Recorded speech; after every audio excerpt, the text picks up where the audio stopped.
Keluarga kita masukin, bapaknya ada, kakaknya ada, emaknya ada, adiknya ada, sekeluarga itu masuk. Jorokin rumahnya, ada urusan. Jadi semuanya masuk, pulang ntar kayaknya kagak punya rumah, rumahnya rata.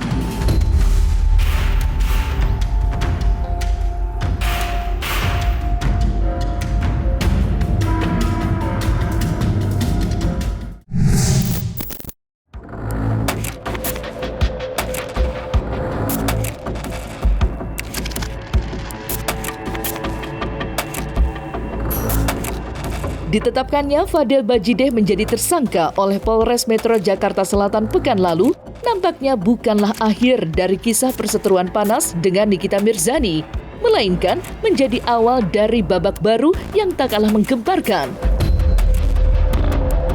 Ya, pasalnya Nikita Mirzani telah menguak kembali serangkaian pengakuan Laura terkait dugaan perilaku kurang baik yang selama ini dilakukan pihak keluarga Fadel. Sebuah pengakuan yang kini menjadi tanda tanya besar di benak masyarakat tentang mungkinkah kisruh panas ini akan berbuntut pada dilaporkannya keluarga Fadel Bajideh ke polisi. Apalagi apa yang dituturkan Nikita diyakini mampu membantu polisi untuk menindaklanjuti dugaan tersebut. Senada dengan ucapan Nikita, Edwin sang kakak pun ikut bersuara, di mana Edwin memberikan janji jika masih banyak sosok lain yang akan diseret ke jalur hukum. Lantas mungkinkah seluruh anggota keluarga Fadel Bajideh akan ikut terseret ke dalam kisruh hukum ini? Keluarga kita masukin, bapaknya ada, kakaknya ada, emaknya ada, adiknya ada, sekeluarga itu masuk. Kita bikin masuk, ada pasalnya. Masing-masing kebanyakan cangkem, ada semua. Enggak satu doang, tenang aja. Semuanya kita serok, biar pada reuni di dalam, lebaran di sel. Ada semua, tenang aja. Ada semua. Kita serok semuanya. Cuma mesti dibersihkan. Ada semua. Pecah rekor ini sekeluarga masuk semua, pecah rekor beneran. Sebetulnya setelah ini pun akan ada laporan lain lagi untuk Kang Semir, karena memang dari pengakuannya Laura sendiri yang dibantu oleh Bude dan Pak D yang sudah saya anggap seperti ibu dan bapak saya, dengar ceritanya pengakuan Laura yang saya juga dengar bahwasannya bukan hanya soal yang saya laporkan, tapi ada juga kekerasan, ada juga. Gue kalau ngomongin itu tuh gue mau nangis gitu, karena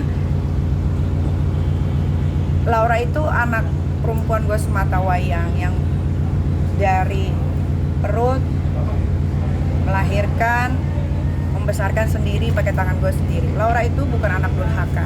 Ketika saya mendengarkan cerita anak saya, Laura, seperti itu, hati saya tersayat-sayat.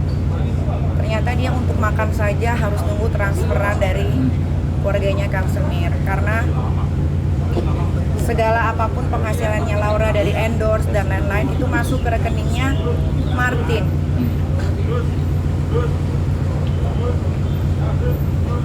Kemarin tuh saya sempat menghilang karena setelah mendengar kesaksian Laura, saya sebagai seorang ibu yang membesarkan, yang tidak pernah melakukan sampai yang si keluarga Kang Semir ini lakukan terhadap anak saya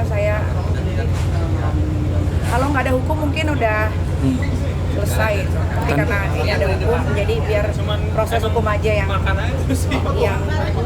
yang dijalankan gitu ya. Kayak sedikit aja nih saya kasih tahu, Laura itu pernah minum air keran, dan dia pernah makan makanan kemarin walaupun mungkin tidak basi, tapi ya gitulah. Ya udah, nanggepinnya nggak usah nanggepin lagi, Pak udah Omar capek sendiri gua. gimana Pak?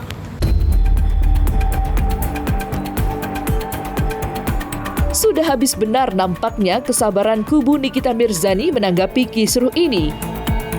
Bagaimana tidak, dalam penjelasannya itu, Nikita menyebut bahwa Laura mengakui jika seluruh keuangannya diatur oleh kakak Fadel. Dan bukan itu saja, Laura bahkan diduga terpaksa mengkonsumsi makanan kurang pantas, imbas tak memegang sepeser pun uang hasil jerih payahnya. Sontak saja, tekad Nikita Mirzani pun semakin bulat, tidak hanya untuk melaporkan keluarga Fadel, tetapi juga merobohkan kediaman mereka. Lantas bagaimana Rasman Arif Nasution menanggapi hal itu? Serta seperti apa pula penjelasan Nikita tentang rencana merobohkan rumah Fadel?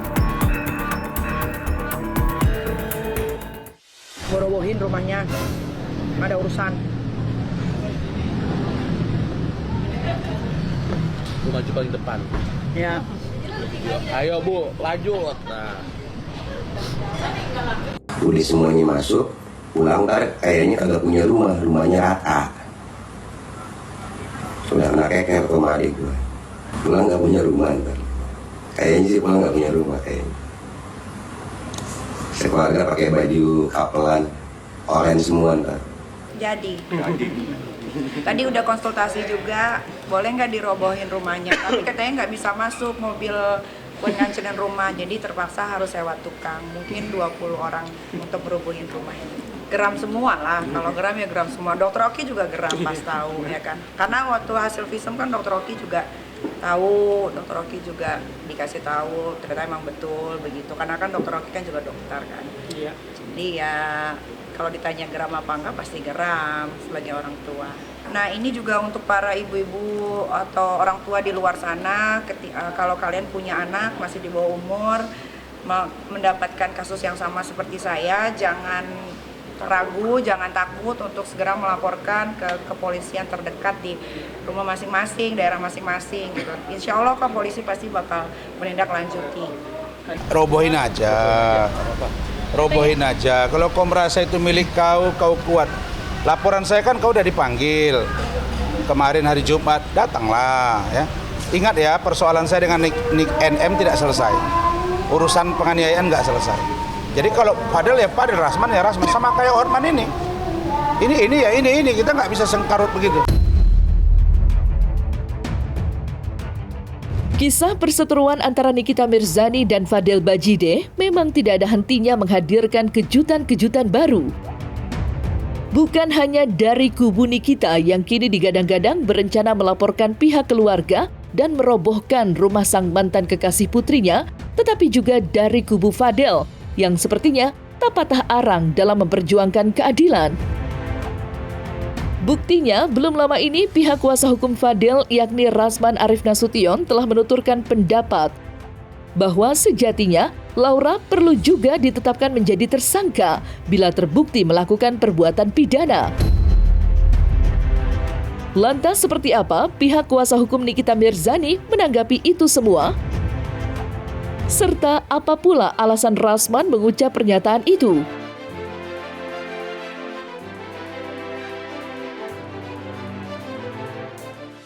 Kami menemukan dugaan ada perbuatan pidana yang juga dilakukan oleh Loli. Ya, jadi ini saya memang kemarin malam cepat pulang karena Rahmat mendampingi, saya ada urusan. Ya. Apa itu? Menurut keterangan penyidik, ketika ditanya kepada Fadel, didengar oleh saudara Rahmat dan Dolin ya, bahwa tanggal 9 Mei Loli itu mengaku hamil. Mei 2024. Ananda Loli, kamu udah ngomong ke Om, ke Bu Ade bahwa kamu tidak pernah berhubungan dengan Fadel. Loli ngomong kepada Om dan kepada Tante ada rekaman bahwa Loli mengatakan dia juga ada pacar di UK. Kalau di video call tidak bisa dibuktikan, berarti tidak bisa dikenakan ke Fadel. Kalau itu dilakukannya dengan meminum pil sendiri, dia berarti yang menghilangkan janinnya. Ya sudah, dia diseret. Nah, kami akan membuat laporan polisi. Itu intinya. Saya tidak nanggapin, yang saya tanggapin apa yang dikatakan oleh Humas dan Ibu Kanit sebagaimana yang dia sampaikan, itulah laporannya dan itulah proses hukumnya. Ini negara adalah Republik Indonesia, semua orang berhak untuk menyatakan, berhak untuk melakukan sesuatu, tapi semua itu harus berdasarkan bukti. Kalau tidak ada buktinya, saya akan laporkan balik, memberikan laporan dan pengaduan palsu. Nanti berurusannya dengan saya. Jadi hati-hati, jangan asal berteriak kalau Anda tidak punya bukti. Saya sudah beritahu tim agar dipantau perkembangannya, karena itu kan 20 hari pertama ya. Ini sudah berlangsung hari ketiga ini. Kita lihat dan nanti bagaimana teknis di persidangan, bagaimana lain, nanti kita kondisikan. Prinsipnya kami membantu secara pantas dan wajar. Ya, tidak juga kita bilang all out karena kita sudah menemukan beberapa fakta bahwa ada yang membuat misalnya dia menjadi tersangka, tapi ini kami dalami kenapa terjadi perubahan sikap yang drastis, yang spontan oleh saudari Loli yang pada akhirnya ya yang tadinya 6 bulan 7 bulan tiba-tiba serta-merta langsung jadi tersangka dan ditahan. Ya. Kemudian saya begini, saya jujur ya, kami juga dengan Rahmat, dengan Pak Lecu ini, ya kalau dibilang kecewa lah Mat ya. Kenapa kok tidak bicara dari awal? Tidak, kurang jujur. Tapi kami nggak bisa juga paksa apakah benar atau tidak, nanti kan di persidangan. Tapi yang pasti ditanya, apakah saya kecewa kepada Loli? Saya jawab, saya kecewa. Dari hati saya. Apakah saya kecewa kepada Fadel? Sangat kecewa. Karena Fadel tidak terbuka. Tidak terbuka. Keduanya sama-sama nggak terbuka. Sampai sekarang Fadel mengatakan tidak gitu. Sehingga sulit bagi kami. Jadi saya dari sisi mana mau meninggalkan dia? Gitu.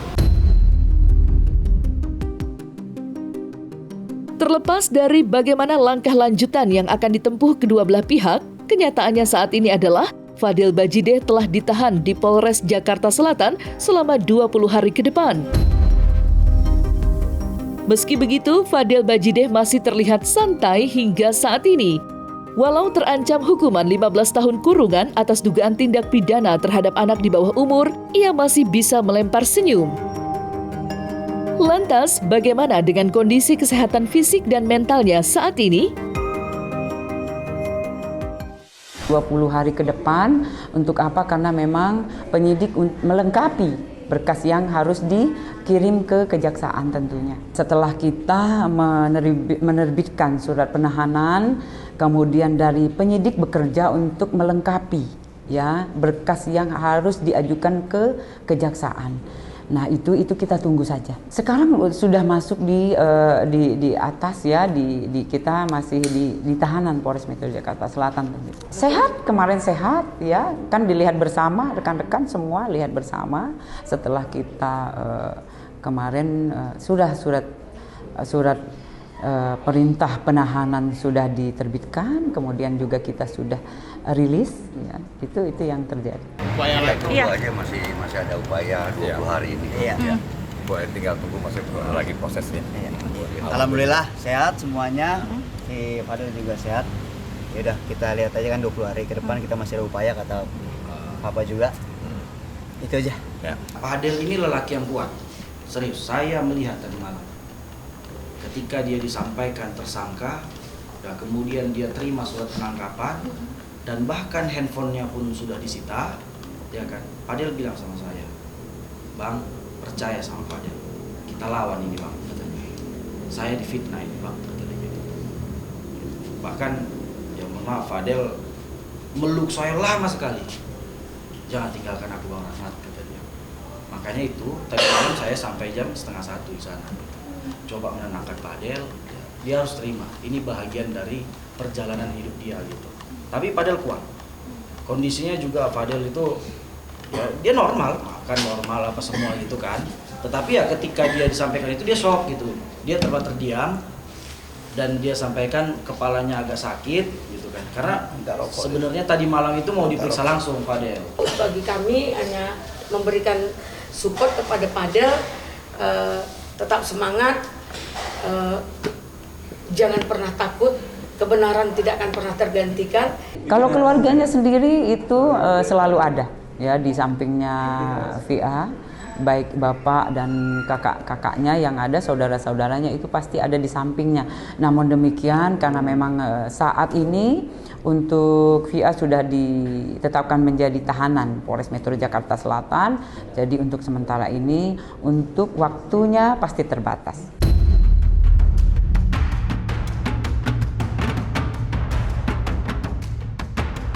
Nah, selesai sudah Cumi Lovers. Jangan lupa untuk like, subscribe, dan juga share channel YouTube Cumi Cumi.